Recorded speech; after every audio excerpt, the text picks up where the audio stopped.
Taste the Daily.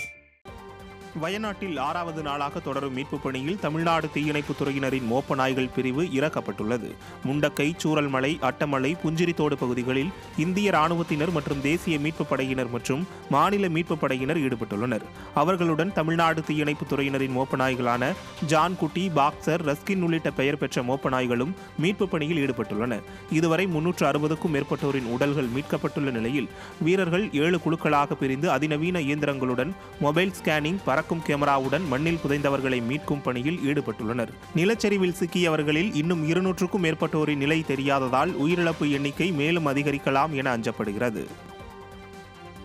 வயநாட்டில் ஏற்பட்ட நிலச்சரிவில் சிக்கி 40 கிலோமீட்டர் தொலைவில் உள்ள ஆற்றில் கரை ஒதுங்கியுள்ள உடல்கள், உடைமைகளை மீட்கும் பணியின் போது கிடைத்த இரும்பு பெட்டி தமிழ்நாட்டைச் சேர்ந்த பெண்ணுடையதாக இருக்கலாம் என அதிகாரிகள் தெரிவித்துள்ளனர். போத்துக்கல் பகுதியில் உள்ள சாலியார் ஆற்றில் கண்டெடுக்கப்பட்ட இரும்பு பெட்டியில் சிறுக சிறுக சம்பாதித்து சேர்த்து வைத்திருந்த பணம், வெள்ளி, தங்க காசுகள், வங்கி கணக்கு புத்தகம், ஆதார் அட்டை உள்ளிட்ட ஆவணங்கள் இருந்துள்ளன.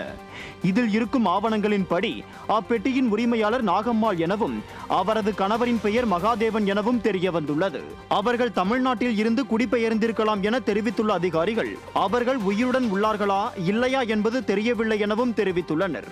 நாகம்மாளின் புகைப்படத்தை வெளியிட்டுள்ள அதிகாரிகள் அவரின் உறவினர்கள் யாரேனும் இருந்தால் தகவல் தெரிவிக்குமாறு கேட்டுக்கொண்டுள்ளனர்.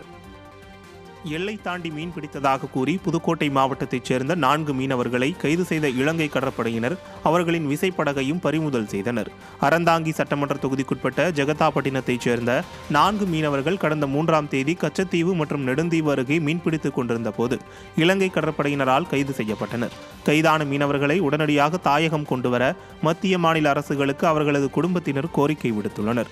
மேலும் தேர்தல் நேரத்தில் மட்டும் கச்சத்தீவை வைத்து அரசியல் செய்யும் மத்திய மாநில அரசுகள் மீனவர்களின் நலனில் உண்மையில் அக்கறை இருந்தால் மீனவர்களின் பிரச்சினைக்கு நிரந்தர தீர்வு காண வலியுறுத்தியுள்ளனர்.